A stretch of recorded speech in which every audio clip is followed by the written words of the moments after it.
đào ngâm ra khô dương rồi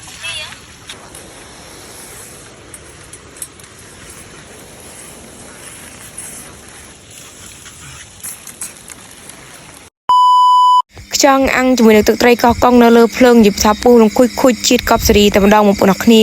មុននឹងបានខ្ចង់អាំងនៅលើភ្លើងហ្នឹងយើងក៏ធ្វើការលាងសម្អាតខ្ចង់របស់យើងឲ្យស្អាតសិនបងប្អូនហើយខ្ចង់របស់យើងនេះគឺថាបានមកពីថ្ងៃមុនបងប្អូនគ្នាយើងត្រាំទឹកវាទុកមួយយប់ហើយបានវាអត់ដីអត់អីយើងយកវាមកស្អាតលាងដើម្បីយកទៅអាំងអញ្ចឹងណាបងប្អូនគ្នា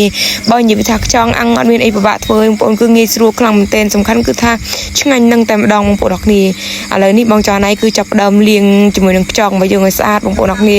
លាងនឹងអាចដែកបងប្អូនគ្នាយើងរុះវា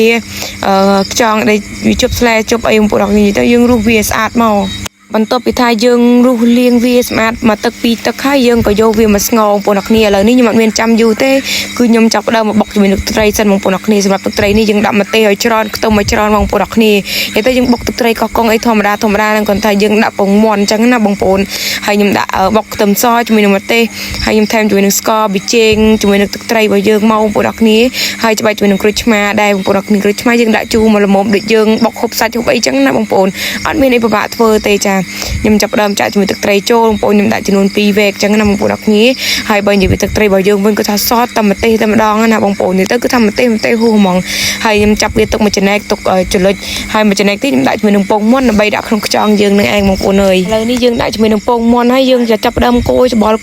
វាមកបងប្អូនគ្នាដើម្បីយកទៅដាក់ជាមួយនឹងខ្ចង់របស់យើងបងប្អូនគ្នាភ្លើងរបស់យើងរៀងកាត់ហើយខ្ញុំចាប់ផ្ដើមចាក់ជាមួយនឹងខ្ចង់របស់យើងចូលបងប្អូនចាក់ជាមួយនឹងចូលមិនខ្ញុំដាក់ខ្ចង់នៅលើភ្លើងនឹងបងប្អូនគ្នាក៏ប៉ុន្តែខ្ចង់នឹងវាឆ្អិនដែរបងប្អូនគ្នាឆ្អិន 50% ប៉ុន្តែយើងយកវាមកអាំងទៀតអញ្ចឹងណាបងប្អូនដើម្បីឆ្ងាញ់ឲ្យកម្ដៅវាទៅបងប្អូនគ្នាចាយើងដាក់វានៅលើភ្លើងអញ្ចឹងមកបងប្អូនហើយនិយាយថាជាមួយដាក់ទឹកត្រីហើយគឺថាដឹងតែជាតិកប់សេរីតែម្ដងបងប្អូនគ្នានេះចង់មកយើងមានតែប៉ុណ្ណេះឯងប៉ុន្តែគ្នាគឺថាច្រើនសាហាវតែម្ដងបងប្អូនឲ្យបានអ្នក1អ្នក2នឹងឯងហើយរសជាតិគឺថាជាតិកប់សេរីតែម្ដងឥឡូវនេះខ្ញុំចាប់ដើមដាក់ជាមួយនឹងទឹកត្រីចូលបងប្អូនគ្នាចាគ្រាន់តែដាក់ទឹកត្រីចូលភ្លាមបងប្អូនគ្នាហើយក្លិនឡើងឈ្ងុយមានអារម្មណ៍ថាចង់ហូបហ្មងបងប្អូននិយាយថាតំណ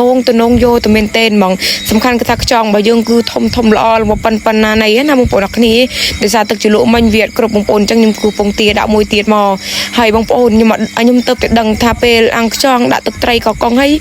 ដាក់ពងទាចូលអញ្ចឹងនិយាយថាជាតិម្លេះបងប្អូនគ្នាទៅជាតិយកតែមែនតែនហ្មងលើក្រោយពិសេសបងប្អូនធ្វើខ្ចង់អាំងអីមិនបាច់បុកទឹកត្រីទេគូពងទាដាក់លើមួយគ្រាប់ពីរគ្រាប់ទៅឲ្យមានរសជាតិកាន់តែឆ្ងាញ់និយាយទៅឡើងខ្ទិះហ្មងបងប្អូនអើយឥឡូវនេះខ្ចង់របស់យើងគឺថាបានឆ្អិននេះណាបងប្អូនអូនិយាយមែនគាត់ថាឆ្អិនហើយឈ្ងុយខ្ញុំយកហូបមុនគេបងប្អូននិយាយថាពេលដែលបានហូប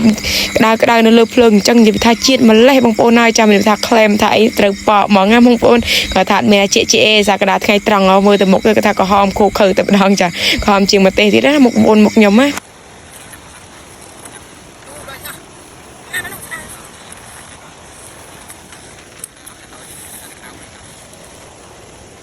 ចាំបាយហូប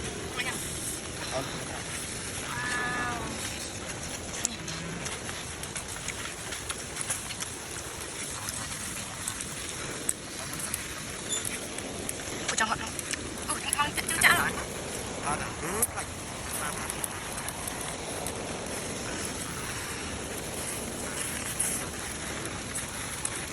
ហើយកលេសមកមើលពូសុកហើយនឹងសង្សារខ្ញុំវិញបងប្អូនហើយនិយាយថាអកអីតែម្ដងដោយសារតែគាត់ចូលចិត្តអញ្ចឹងអីបងប្អូនគ្នានិយាយថាពេលអាំងទៅណាគេក៏ចូលចិត្តដែរបងប្អូនដោយសារតែក្លិនឈ្ងុយយកតែមែនតែនហ្មងសំខាន់គឺថាជាតិឲ្យលងខ្ទិះហ្មងបងប្អូនគ្នាចាមើលមាត់ពួកគាត់ទៅហូបគឺថាតំណងមែនតែន